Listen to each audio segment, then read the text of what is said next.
Welcome back, everybody.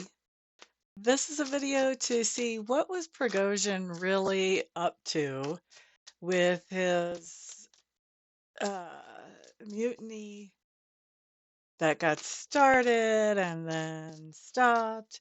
What was actually his point? He made so many different statements about just all kinds of stuff as this went on. And so I'm really wanting to know what was his point? What was he actually hoping to accomplish?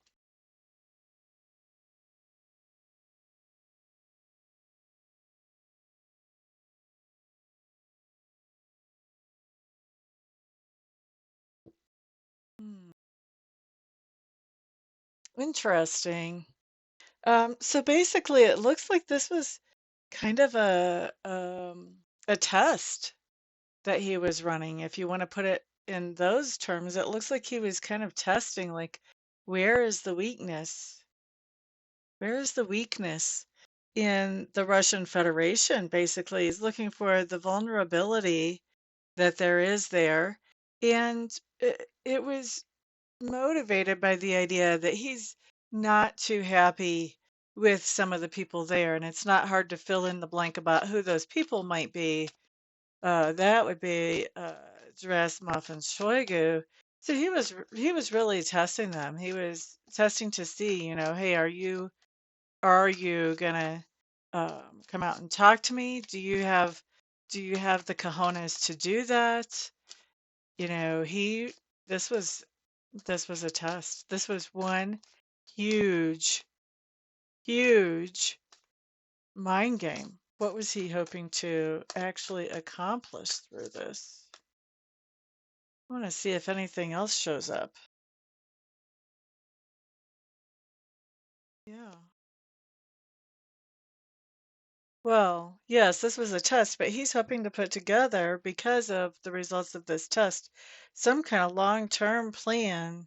He would like to get rid of the corruption that goes on here, and he's was really hoping to create an opportunity to let him do that. He also wanted to let people know about some of the things that are actually going on behind the scenes.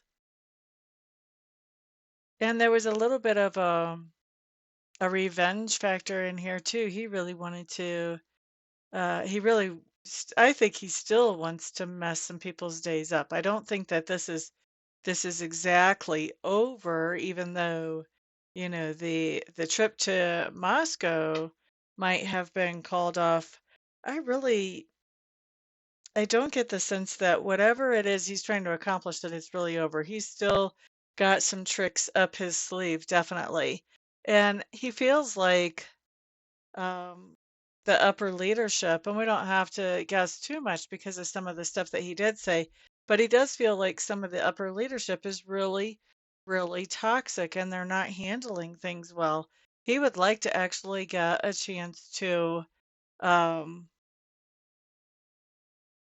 yeah, he would like to get a chance to redo that upper leadership, or to get them, into a situation where they don't have the same power and control that they have had, to just throw people at the line indiscriminately, or to just the power that they have had. I mean, he's kind of got some beef because his people that he pays have died for reasons that he sees as very stupid. And he does not want that type of leadership to continue. I want to look at what kind of concessions he actually received whenever he talked to Lukashenko.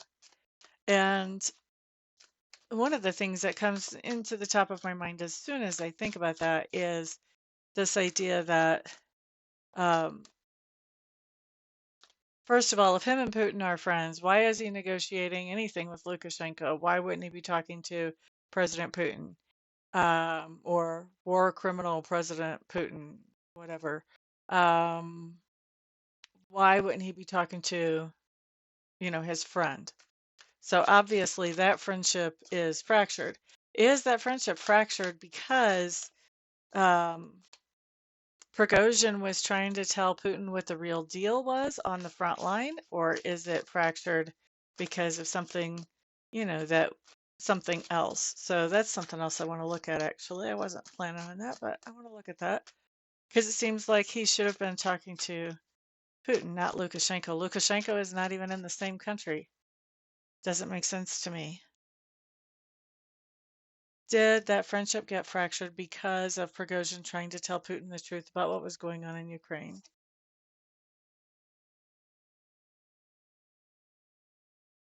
That's not why it got fractured, actually.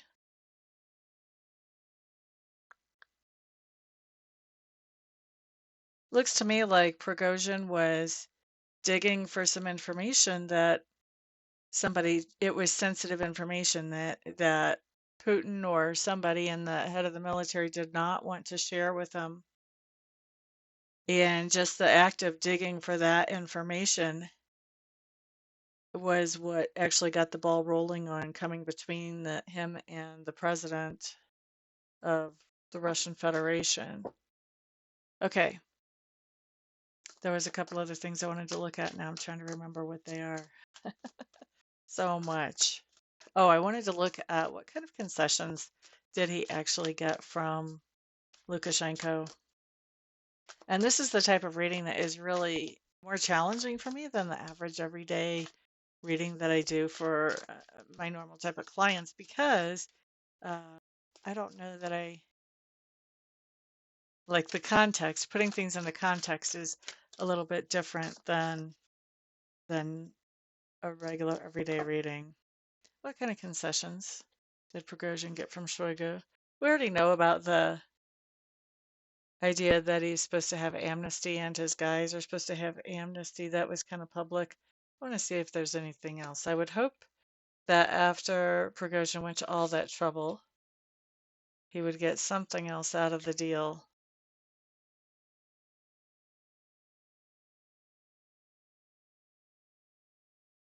Hmm. It looks to me like whatever he got is very much in the moment. It's not necessarily anything that's going to last for the long term. Um, I think he did get to say some of the things that he's been wanting to say to somebody that he feels like maybe can at least pass the word along to Putin or can get something done. I think that him and Lukashenko actually um, had a better understanding of each other than him and uh, one of the tops of the military. If they would have showed up, we do see them actually a little bit enjoying this conversation in spite of all the chaos going on around it. There is a second chance here of some kind. I want to kind of look a little bit and see what the second chance has to do with.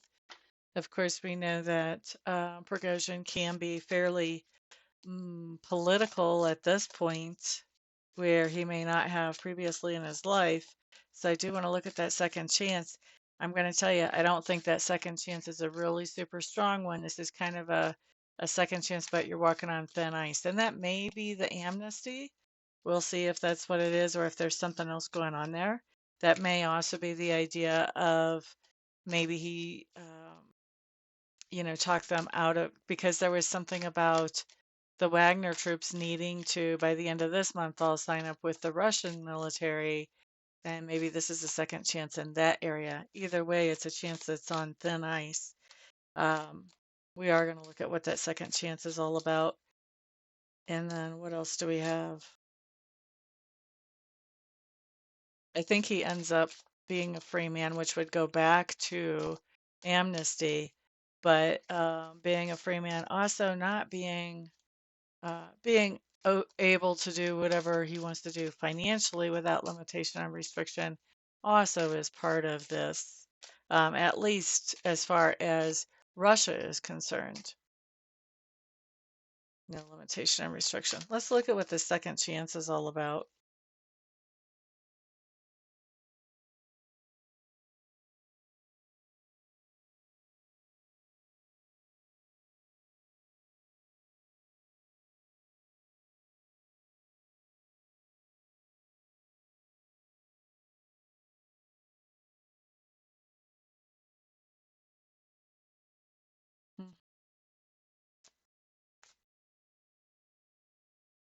I just want to expand on one of these and see.